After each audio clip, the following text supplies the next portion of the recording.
nakaparada ritong bayad yung mga jeep dito. ang Paps, ang permit yan City Hall. Oo, meron silang pinakita sa atin ng nakaraan. Okay, sige. Okay. So dito yung mga nakaparada rito. Ito mga private. Okay, sige. Ako ma'am, nakaklamp na po yun ma'am. Bakit na lang po nakaklamp yan ma'am? Kasi nilang isla, ang pinag-isla nilang dati, pwede tayo magparada kung saan.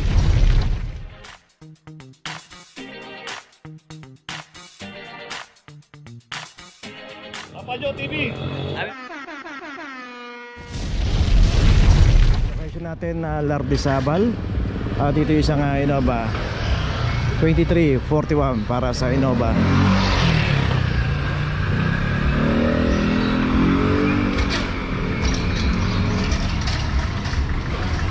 May permit dito itong mga review duct. Itong Paps. So dito yung mga nakaparada ritong bayad yung mga jeep dito ang Paps, ang permit yan City Hall. Oo, meron silang pinakita sa atin ng nakaraan. Okay, sige. Picturean ko na yun. Okay. So dito yung mga nakaparada rito. Ito mga private. Okay, sige. So dito yung mga nakaparada rito sa kahabaan ng Lardizabal. So makikita natin may mga jeep. So dito nakakuha sila ng permit galing sa City Hall. So itong Lardizabal naman kasi secondary road. Corner tayo ng Prudencio Street, no? So dito yung mga nakaparada ng mga private. Ito yung mga unauthorized parking. So makita natin selected yung mga club dito. Yung mga jeep dito hindi makaklam dito. Tapos dito yung isang Vios 2328, Mirage 2319. So ayun, tapos the rest bombero na yung sumunod doon. Hindi rin makaklam yun kasi just in case na bigla magkaroon ng sunog, dapat ready sila para rumisponde. Saka yung isang nakaparada rin sa bangketa na isang Suzuki Ertiga. Ayun din, nakaklam na 2332. So ganoon naman po, kasi itong mga jeep na to na nagte-terminal dito, pwede naman silang kumuha ng permit for approval. Dahil nga nandito naman sila sa loob sa secondary road. So dito lang sila pwede pumarada, bawal sila doon sa mga mabuhay lane. So binigyan sila, karoon sila ng kopya ng permit para mag-terminal dito. So yun naman subject for approval naman po doon sa City Hall, sa MTPB head office. So yung mismong director o yung hepe ron doon sa MTPB, pagka inaprobahan sila doon, sakala sila pwedeng pumarada. So meron naman, binigyan naman po ng copy permit yung clamping team dito. So dito yun ang mga naklamp dito, lahat ng mga unauthorized parking dito.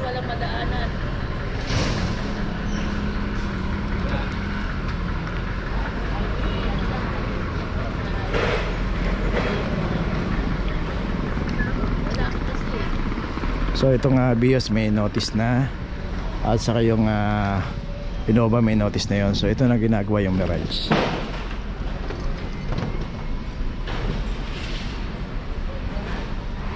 So dito naman pag bago mag-clamp yung clamping operation, yung clamping team, nagtatanong muna yan. So kailangan mayroon tayong maipakita na permit, katunayan na yan galing sa MTPB head office doon sa mismong sa hepe, bago para hindi i-operate yung kanila, kasi may permit naman sila. Dito nga lang nahahaluan dito ng mga private, no? So kaya pag pumarada sila rito unauthorized na, kasi itong linya na to, ito yung binigay sa kanila. Okay, sa Mirage ito may notice na, at saka yung sa Suzuki Ertiga yun may notice na rin. So isa, dalawa, tatlo, apat. So apat na sasakyan yung unauthorized parking ang naklam dito. Okay, tuloy na po tayo. Location natin Loyola Street, corner Cristobal. At dito isang Toyota Hilux. At ito wala rin driver. Dito pumarada, mabuhay din ang kahabaan ng Loyola Street. Dito pagka walang driver, nabutan tayo, matik na po yan. 2410.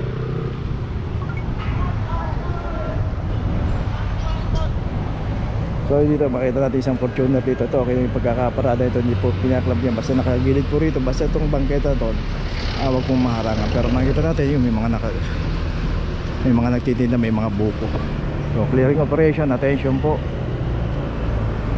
Dapat ang mga bangketa hindi po hinaharangan. Dapat po yan nadadaanan ng tao na libre. Yung mga ganyan Yan, dito yung pagkakita. dapat siya ma-clearing na.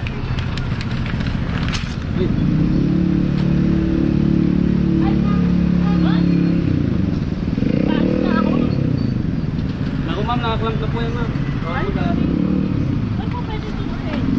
Tawagin mo lang po yung number din ma'am. Okay, so yun. Sana ganun yung mga nahuhuli. Saan tutubusin kagad yung nangangapapakiusap. Tuloy lang po tayo. Location natin, instruction, corner Sobredad. Dito yung isang Nissan Almera. Dito sa instruction makikita natin na both side may mga nakaparada, secondary road. Bukod tangi lang dito sa Nissan Almera na naka street corner. So iwasan po natin pumarada na street corner. Dahil mismo dun sa ini-issue na notice, nandun po yung violation na street corner at saka double parking. So kahit na nasa secondary road tayo, kahit di po nagkaklapang clamping team yan, pero pag nakita po nila na may nakaparada na street corner sa double parking, hinuhuli po yan. 2412 para sa Almera.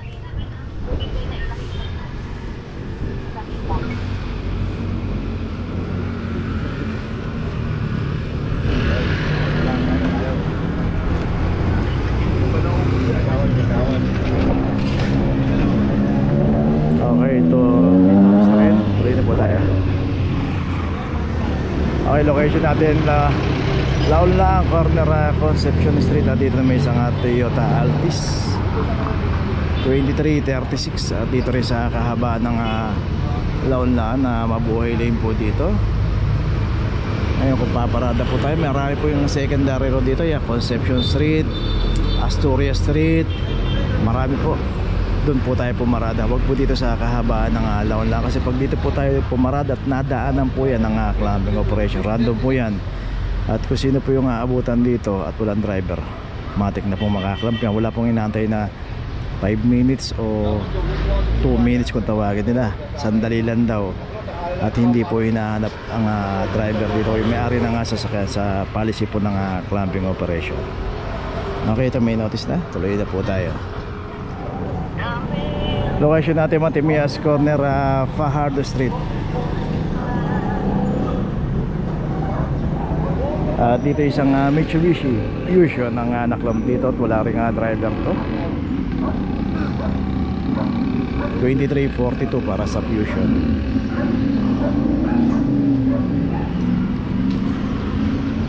Iwasan po natin pumarada sa mga mabuhay lane. Pagka nagsimula na po yung operation, umiikot po yung operation. So sino po yung aabutan, random po yan. Pag walang driver, automatic na po yan. Okay, tuloy na po tayo. Location natin Bangbang, corner Piggy Bara. Ay, nakagitna yung tricycle. Itong isang Honda City, naka double parking din dito. Club number 2410. Dito rin sa kahabaan ng Bangbang. Ay, papunta po yung diretso ron. Kita tayo yung LRT ng Bangbang Station. Dito naman po pay parking dito. Pero dapat po pumarada tayo ng maayos.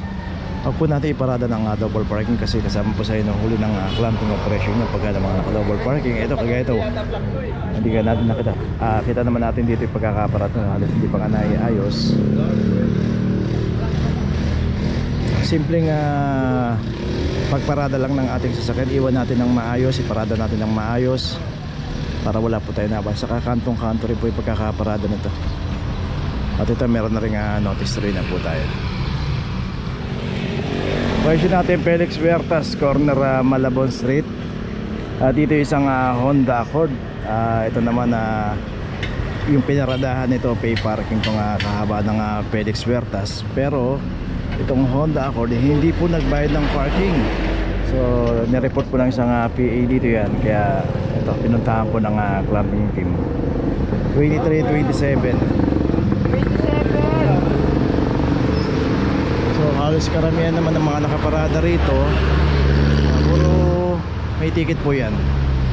Bukod tangi lang po dito sa isang Honda Accord na hindi raw po nagbabayad ng parking. Siguro pagka sinabihan na tayo, kaya kinausap tayo ng parking attendant dito na magbayad tayo ng parking, magbayad na lang po tayo ngayon. Kung ayaw natin, pwede naman yung option naman natin yung alak pagka tinawag tayo sa clamping operation at na-clamp tayo. Bukod sa mas malaki yung abala, magbabayad tayo ng penalty 900 kasi sa parking 50 pesos. At isa pa, pupunta pa ho natin sa Manila City Hall para matubos yan bago natin magamit yung sasakyan. So ganoon lang, kung wala tayong garahe, bayad na lang po tayo ng parking.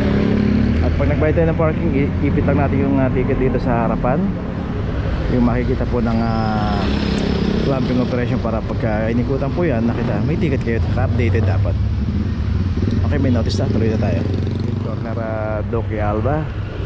Dito yung mga naka-obstruct dito, yung mga walang driver.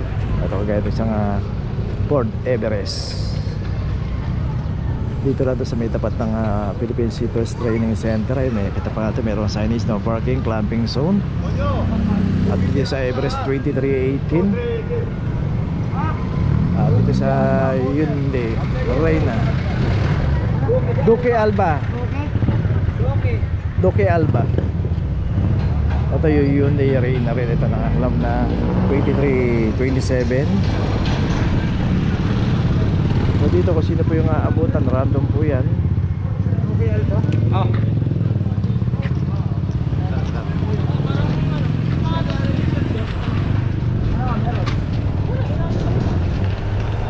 Okay, may notice na itong Hyundai Reina.